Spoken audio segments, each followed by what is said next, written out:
Guys, we need to talk about Silverstone 2020, the final few laps. Oh my god, what mayhem and chaos it was. Hi guys, my name's Brit and this is my channel Brit in F1 and I'm a female content creator for F1 here on YouTube. As I'm sure you're all aware, this weekend was the Silverstone Grand Prix, so I'm going to be doing my own race review from start to finish and explaining all the chaos that happened and giving my opinions on the race. Not only was the race chaotic, I felt like every day, or from Thursday to Sunday, there was something chaotic going on. So the first thing I'm going to talk about is the return of Nico Hulkenberg, and I think that was a pretty big shock for everyone. So the news broke on Thursday late afternoonish that Sergio Perez had tested positive for COVID-19. Wishing him the best recovery in the world. I was so sad to hear that news and it was quite a shock as well, I think a shock for everyone. So obviously Twitter and the F1 world went into absolute chaos thinking who is going to replace Sergio Perez at the Grand Prix. The obvious choices were Stoffel van Drome, I can never pronounce his name right, I'm really sorry if that was wrong, or Esteban Gutierrez. But Stoffel was actually doing another race somewhere else and Esteban Gutierrez's super licence was out of date. I was just thinking, how can a reserve driver's licence be out of date? That to me was a bit weird in itself.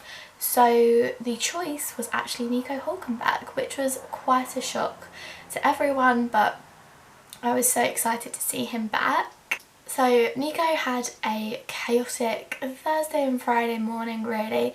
I mean, with 7 minutes to spare until FP1, he was only just allowed into the F1 paddock because he was still awaiting COVID-19 test results. So he was literally running down the paddock with 7 minutes to spare until FP1 to get out on track. So it was really good to see him back out there. And he'll actually be making a return for next weekend as well because Sergio Perez has to isolate himself for about 10 days. So he probably won't be back now until Spain Grand Prix. So yeah, again, wishing him a speedy recovery. But it didn't all go to plan for Nico.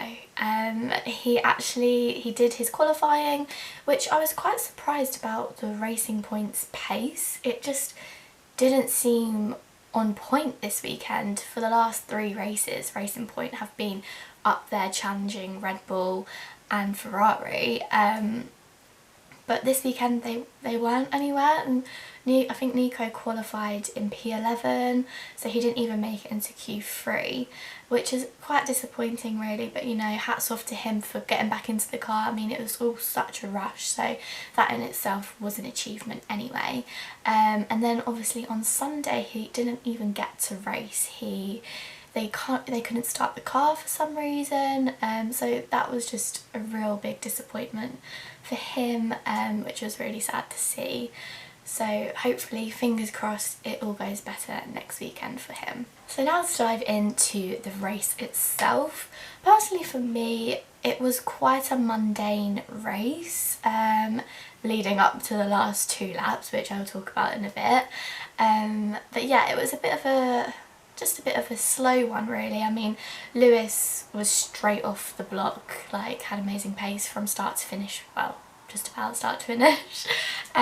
And surprisingly Valtteri was closing in on him, he was challenging him, he was always staying about the 1 second, 2 second mark behind Lewis, so Lewis didn't pull away that much like he did in Hungarian Grand Prix.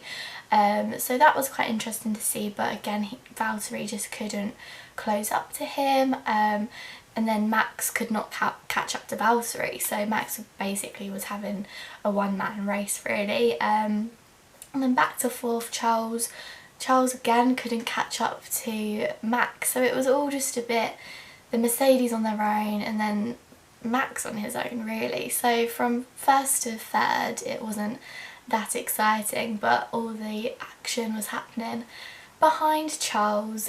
So I think we had the McLarens behind Charles and Daniel Ricciardo, and they were constantly fighting throughout the whole race, which was really good to see. I was really surprised with the pace of the Renault.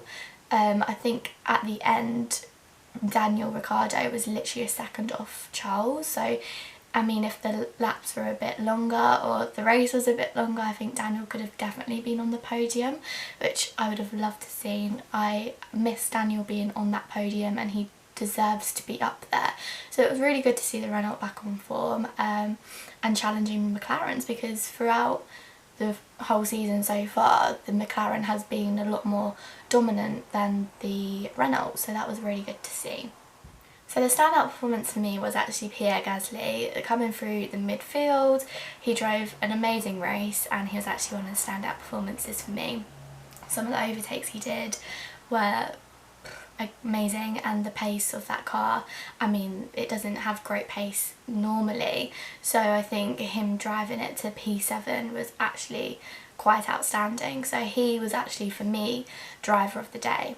So let's now dive into the utter chaos of the last 2 laps. So it come up on screen that Bottas's tyres started to fail. You could see that he had a left front tyre puncture, and when I was listening to Sky Sports, I do have a complaint to make to Sky Sports actually. I literally was having a heart attack because Crofty said it was Lewis, and I was like, oh my god, like this race is going to change dramatically if that was Lewis. I was literally standing up screaming. It was just all chaotic, and then obviously Crofty realised that it was Bottas, so I was like, oh my god. But then it just all turned to utter chaos, because if that was happening to Bottas, the same thing was going to happen to Lewis. And you could see the rest of the field starting to panic about their tyres. The same thing happened to Carlos Sainz, which was so disappointing to see, because I thought Carlos drove an amazing race. He held off his teammate, and he was also holding off Daniel Ricciardo. But I think Daniel would have caught him in the long run anyway, because he did have that much more speed. But yeah, that was really disappointing to see Carlos not even finishing the points, because he did drive an amazing race. So the whole other teams were like panicking, and the Red Bull actually pitted Max Verstappen. Once that had happened to Valtteri, I think they were obviously worried that same thing would happen to Max. So then after Max had pitted, he had fresh new tyres, but with like 2 laps to go, or a lap and a half to go, the same thing that happened to Valtteri happened to Lewis. His left front tyre had blown up and had a massive puncture, so he had to go round on the last lap with a puncture. And he said that he could hear Bono talking in his ear, counting down how close Max was catching up to him. I mean, if we would have obviously had another lap, I think we would be talking about a different result here. For me personally, that just shows that Lewis is the greatest driver of all time. I don't know how he drove the car home to win the Silverstone Grand Prix on 3 wheels. Like, it was actually astounding. He said that after the race he couldn't even steer the car, so I don't know how he managed to cross the line with it. But yeah, I could sense a bit of frustration from Max, because obviously he was so close to winning it, and Lewis was definitely a very lucky boy. Now, I did feel for Valtteri, because he did drive an astounding race. You can't question that. I mean, he was maintaining the gap to Lewis, which was good, because usually Lewis can pull so much far away from him. The only criticism I do have for Valtteri is that there was 2 safety cars, and on both safety car restarts, Valtteri is nowhere Lewis. Lewis can just pull away so quickly. It's like Valtteri is caught sleeping.